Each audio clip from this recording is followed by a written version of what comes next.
I'd like to thank the City of Rancho Mirage and the Rancho Mirage Library for their continued support. Welcome to the World Report Economic Update.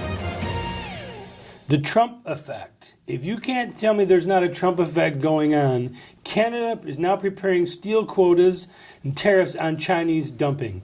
Maury, I don't even think Justin Trudeau would know what a tariff was if it hit him on the backside. So all of a sudden now he steps up and says, oh, he's going to put this kibosh on Chinese dumping steel into their country.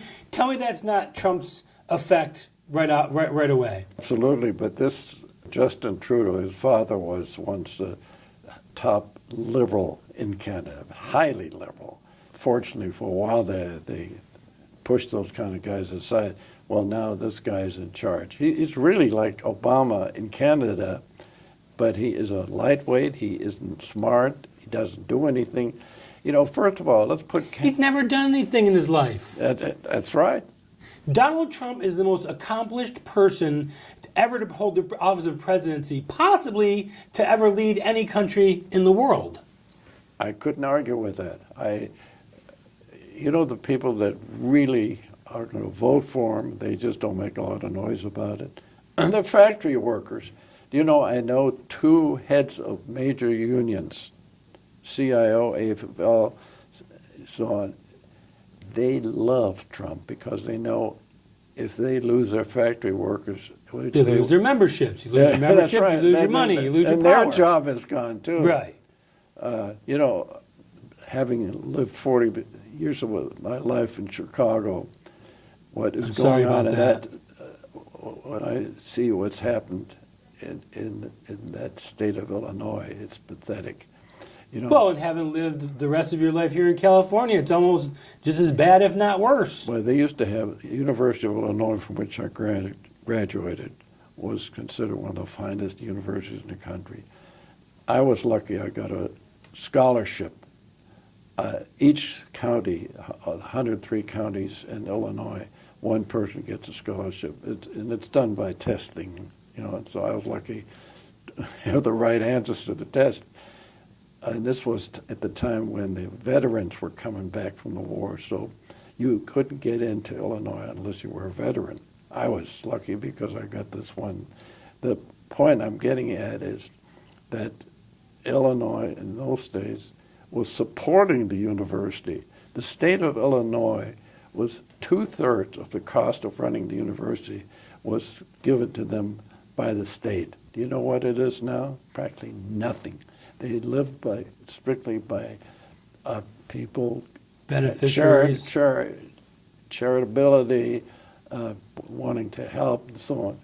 And the state is poorly run. They're being run from down from Springfield, Illinois, from a guy who comes out of Chicago, and he really runs the place. So their governors don't mean anything. I got to get your opinion on this. Oil is surging right now on concerns of an Iranian output cut, and the Saudis are now saying they're going to up production. Are we looking at a crude war going on in the Middle East? I would say it's not only a crude war, it's pretty crude. I don't think they know how to handle the situation. And nobody knows what they're going to do about the United States. Do you know what we're shipping now? The United States of America? 12 million. 1.5 million barrels.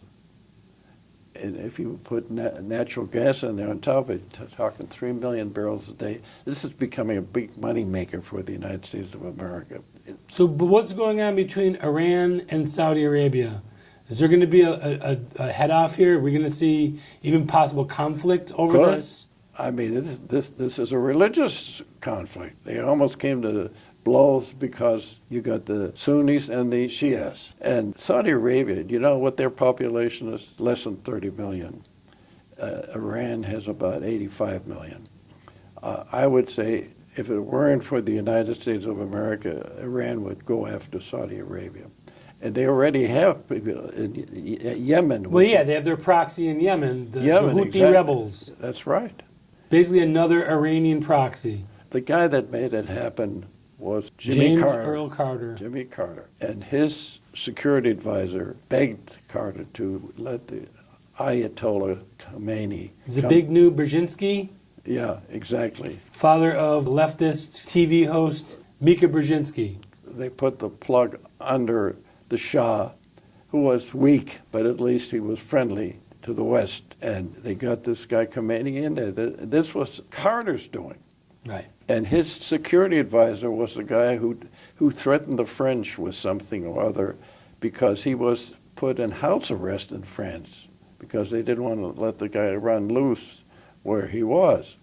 Well, as soon as he came in, there was a coup d'etat in Iran. And now Iran controls the Middle East. Another foreign policy Middle East blunder. It's a horrible example. I'd like to thank the City of Rancho Mirage and the Rancho Mirage Library for their continued support.